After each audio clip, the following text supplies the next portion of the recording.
Bienvenidos a una nueva edición de la serie La visión de los CEOs. Como sabéis, estos diálogos tienen como objetivo conocer la visión, el punto de vista, la perspectiva de un grupo de líderes de la industria auxiliar de recursos humanos, de capital humano, de la dirección de personas, para que nos den su visión sobre la propia dirección de personas, el futuro del trabajo y hacia dónde va este mundo tan convulso de las organizaciones y de las personas en las organizaciones. Hoy tengo un enorme placer de presentaros a nuestro invitado de hoy. Todos seguro que le conocéis ya, Íñigo Sagardoy. Bienvenido, Íñigo. Muchas gracias, un placer estar aquí. Como sabéis, un referente absoluto y completo en el mundo laboral en España. Pero aunque todos lo conocéis, permitidme, porque merece la pena, que voy a hacer una pequeña introducción con su perfil. Así que, si me permitís, porque hay que leerlo, porque es muy extenso su perfil, voy a leer rápidamente su perfil, que no os sorprenderá porque sabéis quién es Íñigo, pero yo creo que es bueno que lo veáis. Íñigo es catedrático de Derecho del Trabajo de la Universidad Francisco de Vitoria y miembro de la Real Academia de Jurisprudencia y Legislación. Cuenta con más de 30 años de experiencia profesional, a pesar de su juventud, y desde el año 2010 preside el despacho fundado por su padre, el también catedrático del Derecho del Trabajo y la Seguridad Social, Juan Antonio Sagardoy, obviamente un histórico del mundo del trabajo en España. Íñigo ocupa cargos de dirección y es miembro del Consejo de múltiples organizaciones. En primer lugar, obviamente, su propio despacho, el Sagardoy Abogados, pero también es presidente de la Fundación Más Humano, miembro del Consejo de Administración de CEI, de GES Seguros, miembro del Consejo Asesor de Expansión y Actualidad Económica, miembro de la Junta Directiva del Círculo de Empresarios, miembro del Consejo Asesor de la Universidad de Navarra, miembro del Consejo Asesor de la Revista del Trabajo del CEF, miembro del Consejo Asesor de ISS. Ha sido y es expresidente del Foro Español de Laboralistas y expresidente del Comité Asesor del IRCO-IS. Como veis, podría seguir, continuar, pero como veis, se trata de un perfil excepcional, como todos sabéis, un referente absoluto y completo en el mundo laboral en España. Íñigo, es un verdadero placer conocerte. Muchas gracias por la invitación. Conocerte no, porque nos conocemos hace años, ¿no? Pero que estés aquí con nosotros, ¿no? No solo en el mundo laboral, me consta que eres un referente del mundo del derecho en general, no solo, y un jurista de enorme prestigio, no solo en el ámbito del derecho, sino en todo el ámbito. Con lo cual, digo, la perspectiva de Íñigo nos va a dar muchísimo valor. Y si te parece, generosa por la confianza y la amistad. La amistad, por supuesto, pero la confianza es, sobre todo, es un placer siempre charlar contigo. Siempre te lo he dicho, es un placer siempre que charlar contigo. Es muy inspirador, lo veréis, y las ideas de Íñigo merece la pena escucharlas. Vamos a hablar, si os parece, en primer lugar, Íñigo, y vamos a hablar con las personas que nos escuchan, del entorno en el que estamos. Para saber, desde tu perspectiva y tu visión y esa tralla que tienes, fantástica de visión del mundo de las organizaciones, ¿cuál crees que es el principal reto hoy de las organizaciones ante tendencias globales tan marcadas como, sobre todo en algunas zonas geográficas como Europa, ¿no?, de la reducción de la productividad, comparativamente, sobre todo, lo referimos a otras áreas geográficas, o esa brecha creciente que se está produciendo entre las expectativas de los trabajadores, de los empleados y la realidad del mundo del trabajo? ¿Qué opinas sobre esto? Bueno, yo creo que hay identificar un solo reto es difícil, porque efectivamente, como todos sabemos, hay múltiples retos y las organizaciones ahora en un entorno tan complejo, tan cambiante, pues tienen que afrontar muchas amenazas, también tienen muchas oportunidades y hay retos, ¿no? Uno primero, yo creo que es muy importante, el que has señalado, es la diferencia de la percepción que tienen los empleados de las propias organizaciones y de las empresas y la necesidad o las expectativas que tienen las propias empresas, ¿no?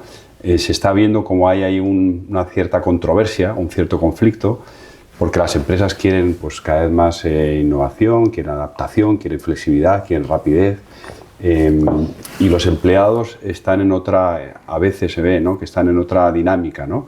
Pues quieren flexibilidad, también es verdad que las empresas la ofrecen, ¿no?, pero quieren flexibilidad, quieren también, pues, una guía, un propósito hacia dónde va la empresa, quieren desarrollo profesional y de alguna forma lo que estamos observando, y tú eres un experto en esto, ¿no?, pero que hay una cierta asimetría, ¿no?, entre esas expectativas de las empresas y de los propios empleados, y eso tiene que bueno, pues hay que estar atentos para corregirlas, ¿no? Otro segundo reto que yo estoy viendo, que a lo mejor luego podemos hablar de ello, que es el tema de la forma de trabajar, ¿no?, del famoso tema de trabajo, que a lo mejor luego podemos abundar, ¿no?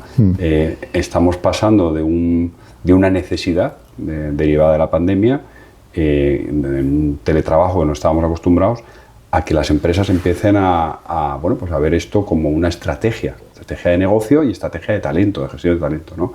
Y eso también tiene unas condicionantes importantes a la hora de gestionar organizaciones, ¿no? Y otro reto que estoy observando también cuando tratamos con los clientes y con la gente de recursos humanos y de gestión de talento, que está presente yo creo en todas las empresas, no solo a nivel español, pero que en español es más acuciante, es efectivamente esa convivencia multigeneracional. O sea, estamos con el tema del envejecimiento y la prolongación de la vida laboral, estamos viendo que las organizaciones tienen pues, generaciones que están conviviendo hasta 4 o 5 generaciones en el mismo entorno laboral, y eso también contempla, pues, conlleva unos retos importantes, ¿no? De gente de los baby boomers, los millennials, la generación Z, etcétera, ¿no?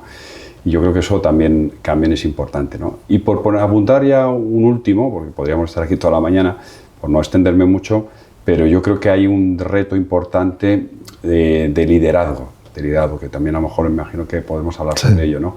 El liderazgo empieza a haber una nueva forma un poco volvemos a la primera reflexión, ¿no?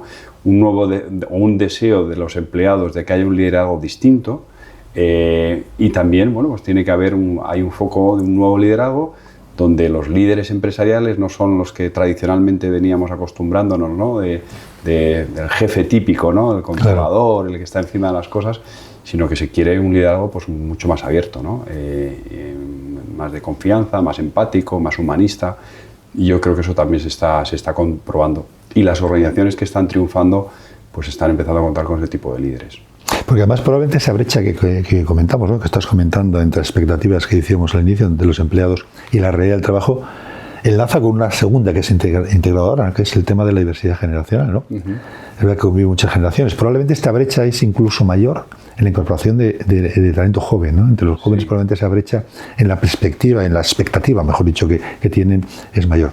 Pero si unimos esto, convivencia multigeneracional que dices, dirección de equipos en remoto, que es una tendencia también que se está marcando. En mucho caso también porque las compañías están cada vez más internacionalizadas, afortunadamente también, sí. Y estos equipos en remoto muchas veces es en geografías diferentes además. Y por supuesto, inteligencia artificial, que es otra de las tendencias. Con todos estos temas, los que has comentado y todos estos, ¿cómo ves el futuro, el mundo del trabajo? Sí, al final, efectivamente, todo esto que dices tiene una incidencia enorme, ¿no? Por no dejarlo de la inteligencia artificial, bueno, va a tener un impacto, como todos sabemos, bueno, no, va a tener, no, lo está teniendo un impacto impresionante, tanto en la atracción del talento, como la posible permanencia del talento, como los cambios de perfiles que a lo mejor hace 3 o 4 años eran muy demandados por las empresas, ahora de repente no son demandados. Tiene un impacto lógicamente en la juventud, en los que se incorporan al mercado de trabajo. Realmente esto va a ser, si no una de las grandes cuestiones de los últimos años, ¿no? o casi del último siglo, que va a impactar en el mundo del trabajo, pues yo creo que casi de las más principales, ¿no? Y entonces, efectivamente, todo unido a que las empresas ahora dicen, bueno, estamos con estas novedades. Tenemos también una necesidad de gestionar talento, como bien dices, en remoto. Entonces, ¿cómo gestionamos ese talento? Lo hacemos desde la presencialidad, lo hacemos desde pues el trabajo en remoto, desde el teletrabajo. Entonces, al final yo, también observando un poco la realidad y tratando con los clientes, lo que vemos, tanto incluso en el impacto de la inteligencia artificial como en el impacto del teletrabajo, no hay una respuesta única, o por lo menos yo no veo una respuesta única. Es decir, oye, va a ser prevalente el trabajo en remoto, el trabajo presencial, o va a ser prevalente el uso de intensivo el uso de la inteligencia artificial y ya no se va a necesitar trabajo humano. Yo creo que va a haber modelos híbridos, y lo que va a prevalecer es el modelo híbrido, y no se trata en el futuro del trabajo de una especie de competencia, ¿no? O de batalla entre presencialidad versus trabajo remoto, trabajo humano versus inteligencia artificial. Yo creo que tiene que haber pues adaptarse a cada sector, a cada empresa, y cada empresa, según su cultura, según su sector, según su trabajo, pues tomará una decisión, un camino u otro. Y al final lo que estamos viendo es que, bueno, pues están adoptando modelos equilibrados, que siempre habrá correcciones, ¿no? Al principio, pero modelos equilibrados donde, bueno, pues se adoptan posturas híbridas, donde hay trabajo en remoto para un grupo de trabajadores, pues están trabajando fuera, hay trabajo presencial para aquellos que tienen que tener presencialidad. hay un uso más intensivo de inteligencia artificial en determinados puestos de trabajo, no en otros. Entonces, yo creo que las empresas que triunfarán serán las que adopten esos modelos híbridos y sobre todo sean capaces de adaptarse y de cambiar.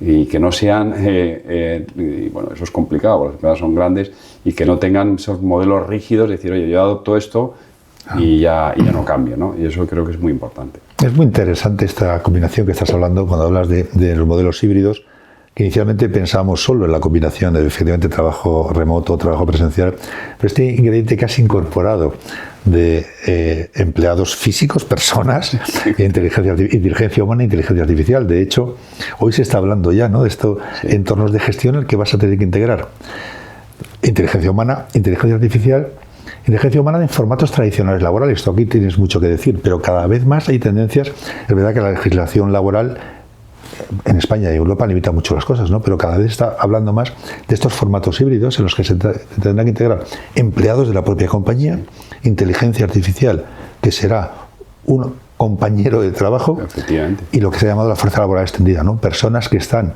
en relaciones, no en relación laboral, muchos son freelancers, los nomads, que ahora les gusta llamar, ¿no?, pero profesionales muy especializados en un área, y cada vez más integrar esos tres ámbitos, ¿no?, el de los empleados propios, los externos y la inteligencia artificial. Yo totalmente de acuerdo con esto. Yo, cuando hablamos ahora de modelo híbrido, efectivamente siempre tradicionalmente nos hemos referido al tema del teletrabajo, trabajo presencial. Yo ahora el modelo híbrido, la definición de híbrido en el mundo del trabajo y de gestión, lo asocio más a esto que acabas de decir, ¿no?, de más híbrido entre trabajo humano, no presencial, sino trabajo humano y trabajo más tecnológico vía inteligencia artificial o vía innovaciones tecnológicas. Y ahí lo híbrido viene de ahí, ¿no? Entonces, claro, si esto lo transpones un poco a la legislación, como bien decías, que la legislación laboral da poca respuesta a todos estos nuevos retos, o una respuesta deficiente a estos nuevos retos. ¿Por qué? Porque al final la legislación laboral tradicional, centrándonos en el caso español, es una legislación laboral que está basada en un modelo muy distinto al modelo actual, ¿no?, en el desarrollo del trabajo actual. Un modelo, pues no hablar ya de épocas pasadas, sino un modelo muy presencialista. Todo gira en torno a la presencia física, al control horario, gira todo a unas funciones muy determinadas, a unas categorías profesionales, etcétera, cosa que a día de hoy no tienen absolutamente nada que ver. El trabajo es flexible, el trabajo es por proyectos, es por objetivos, lo que dices tú, no hay un trabajador prototípico, sino que hay múltiples tipos de trabajadores, y la legislación laboral ahí tiene un reto de adaptarse a esa nueva situación, que no es nada fácil, porque también que la legislación laboral acompañe a todas estas novedades, pues aunque es una legislación siempre muy dinámica, pues no es fácil, ¿no? Claro, porque en otros países, Estados Unidos, todo lo que se llama la gig economy, estas profesionales que están en relación de no dependencia laboral, pero que trabajan por proyectos en las compañías, es muy habitual. De hecho, el peso que cada vez tiene es mayor. Y esto la legislación europea en general, ¿no?, y la española en particular, pues no está muy adaptada a esta realidad, que parece una tendencia, ¿no? No, claro, ahí efectivamente, al final siempre todos tendemos a reducirlo a cajones, ¿no? Oye, yo estoy en el cajón de trabajador por cuenta ajena y en el cajón de trabajador por cuenta propia, o autónomo, o freelance. Sí. Pero la realidad es múltiple, no hay cajones tampoco. Claro. Yo puedo estar también por cuenta ajena y a veces por cuenta propia. Y claro, si estás por cajones, aquí hay una ley que aplica esto y aquí hay otra ley que aplica esto otro. Claro. Pero hoy en día no es así, las fronteras están ya muy difuminadas. Entonces yo creo que ahí todavía hay camino por recorrer, y sobre todo hay quizá nos diferencia del mundo anglosajón y de Estados Unidos, que hay una cierta presunción de que el trabajo autónomo, el freelance, desregulado, pues puede ser un trabajo que pueda ser más precario, que pueda originar más fraude, cuando no es así. No, claro. Cuando no es así, cuando realmente hay mecanismos de control también muy potentes que se pueden hacer vía seguridad social, vía tributaria, etcétera, ¿no? Entonces, lo que sí que hay que es no poner obstáculos a una realidad que pueda generar lo que todos deseamos, más empleo. Y esa es toda la idea, ¿no? En este entorno tan complejo del que estamos hablando, porque es complejo, al final aparece una figura clave, que son las personas que tienen la responsabilidad de liderar a otras. Me gustaría saber tu opinión con toda tu experiencia. ¿Qué crees que define a un buen líder? Bueno, no es una pregunta fácil, pero realmente lo que decía al principio, el liderazgo siempre ha sido importante, pero a mi modo de ver es absolutamente necesario a día de hoy. O sea, las personas guías o las personas líderes en las organizaciones, no solo en las organizaciones, en la sociedad, yo creo que es, a día de hoy son trascendentales y muy necesarias, ¿no?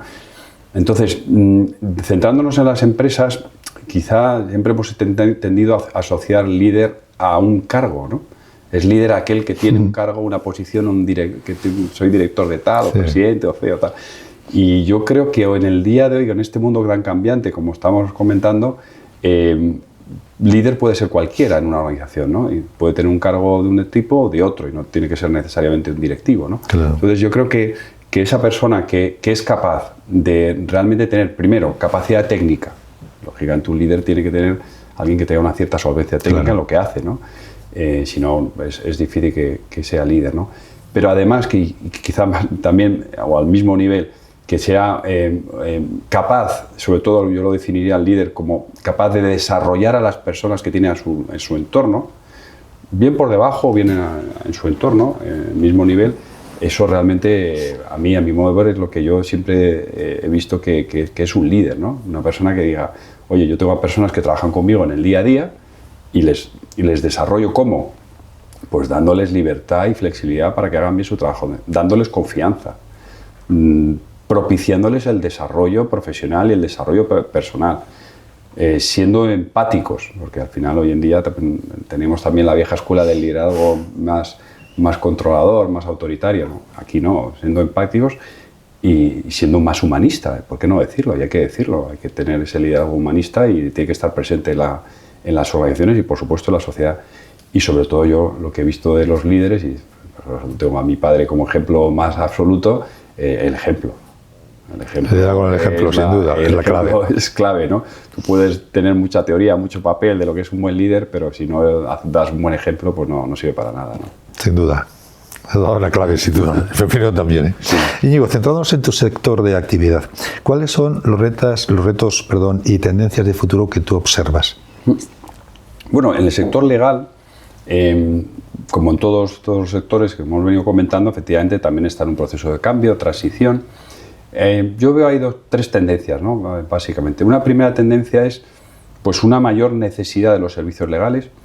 No por nada, no es porque esté tirando hacia mi tejado, sino porque realmente hay cada vez más complejidad normativa, hay cada vez más regulación y eso implica pues, más interpretación legal, más litigio, etc. Entonces, lo que se está viendo es un crecimiento del sector porque bueno, pues hay una complejidad normativa, no solo en España, en Europa, en Estados Unidos, etc.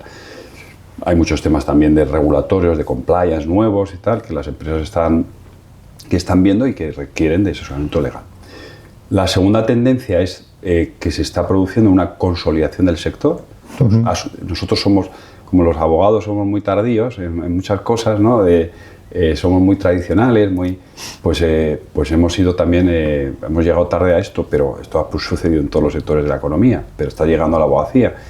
Hay concentración del sector, bien por temas de globalización, porque se requieren servicios multinacionales y estamos viendo despachos anglosajones, despachos americanos o europeos que se están integrando, o bien porque había mucha autonomía de distintos despachos de distintas especialidades que se están agrupando, porque se requiere un servicio más integral y el cliente lo demanda, ¿no? Y también porque hay mucha más competencia. Y luego hay un tercer punto que tiene que ver, una tercera tendencia que tiene que ver todo con la inteligencia artificial, efectivamente, que esto lógicamente también impacta en el sector de la abogacía. Y está impactando de forma muy notable y de forma muy rápida. ¿Por qué? Porque realmente al final tenemos unas herramientas de inteligencia artificial que están haciendo un trabajo estupendo, que hace que el trabajo de los abogados sea más productivo y que está ocasionando que haya un cierto freno en la contratación de abogados jóvenes, o más que un freno, una cierta cautela, porque hay mucho trabajo que se hacía, que se puede hacer vía inteligencia artificial. Cosa que me da miedo y a la vez me produce tristeza o lástima porque los abogados jóvenes pues realmente tienen un papel muy importante de ser futuros líderes de la abogacía, pero además de papel muy importante de aprender y que tienen que estar en los despachos de abogados. Pero no hay cabe duda que la inteligencia artificial está teniendo un impacto muy importante, ¿no? Y no de forma muy lenta, sino de forma muy acelerada. No quiero perder la oportunidad, estamos ya al final de este diálogo, pero no quiero perder la oportunidad de tenerte a ti, que sin duda, como decíamos, eres un referente del mundo del derecho, hablar de los jóvenes abogados, ¿no? Para que nos des o les traslades a ellos también, a los jóvenes licenciados, algún consejo a aquellos que quieran adentrarse en el mundo de la abogacía. ¿Qué les recomendarías? Bueno, yo lo que siempre digo incluso a mis propios hijos, ¿no? Realmente las carreras profesionales en general y en particular en la abogacía son carreras de fondo. Realmente hay una cierta sensación también que es humana, de los propios jóvenes que quieren hacerlo todo muy rápido, pero las carreras sobre todo de servicios profesionales, donde se valora mucho la experiencia y se valora mucho el criterio, el sentido común. Esto no solo pasa en la abogacía, pasa en los médicos, puede pasar en los arquitectos, etcétera. Pues son carreras de fondo. O sea, no son más bien maratones, más bien que carreras de sprint, ¿no? Entonces yo creo que a un joven lo que hay que transmitirle inicialmente es decir, oye, ten paciencia, porque esto es una carrera vocacional, muy bonita, muy interesante, pero no quieras correr mucho, sino que tienes y vas a seguir aprendiendo y formándote el resto de tu vida, pero tienes un largo camino de aprendizaje, ¿no?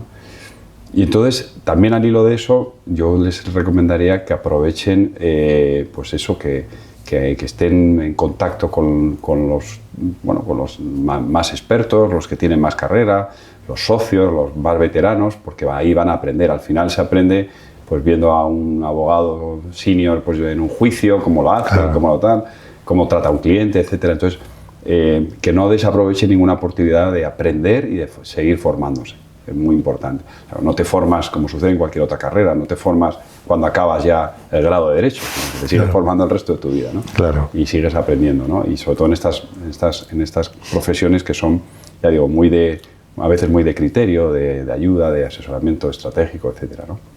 Y por último, algo que le puedo recomendar a cualquiera, ¿no? En cualquier profesión, que es el entusiasmo en tu trabajo. Porque al final la vida profesional en general es dura.